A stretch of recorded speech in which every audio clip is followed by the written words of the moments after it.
আসসালামু আলাইকুম। আজকের আলোচ্য বিষয় বস্তায় আদা চাষ একটি লাভজনক ব্যবসা।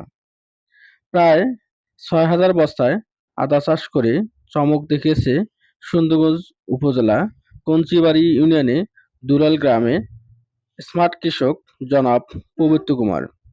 জনাব পবিত্র কুমার ইউটিউবে আদা চাষ দেখে প্রথমেই উৎসাহিত হয়ে কৃষি সম্প্রসারণ অধিদপ্তরের উপসাগরী কৃষি কর্মকর্তা জনাব মমিনুল ইসলামের পরামর্শক্রমে নিয়ে প্রথম অবস্থায় ৫,৮০০ বস্তায় আদা চাষ করছেন। বস্তায় আদা চাষের পাশাপাশি মাচা করে সবজি চাষ করেছেন। আপাতদৃষ্টিতে পবিত্র কুমার মাচায় সবজি চাষ করে অনেকটা লাভবানও হয়েছেন।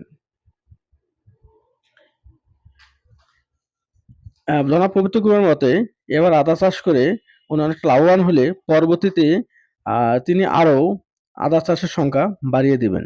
কেননা তার বাড়ির আশপাশে যথেষ্ট পরিমাণ জমি রয়েছে। তবে উনি আপাতদৃষ্টিতে এখন মাচায় সবজি চাষ করে অনেকটা লাভবান হয়েছে, তাতে অনেকটা ওনার মনে অনেকটা প্রফুল্ল কাজ করছে যে এবং উনি কৃষি পেশাকে আরও উৎসাহিতভাবে নিচ্ছেন। আচ্ছা, আসুন আমরা জেনে নেই এখন বিষয় বস্তায় কেন আপনারা আদা চাষ করবেন এবং বস্তা আদা চাষের সুবিধাগুলো কি কি? বস্তা আদা চাষের সুবিধাগুলো হচ্ছে যে কোনো পরিত্যক্ত জায়গায়, বসতবাড়ির চারিদিকে ফাঁকা জায়গায় অথবা বাড়ির ছাদে সহজে চাষ করা যায়।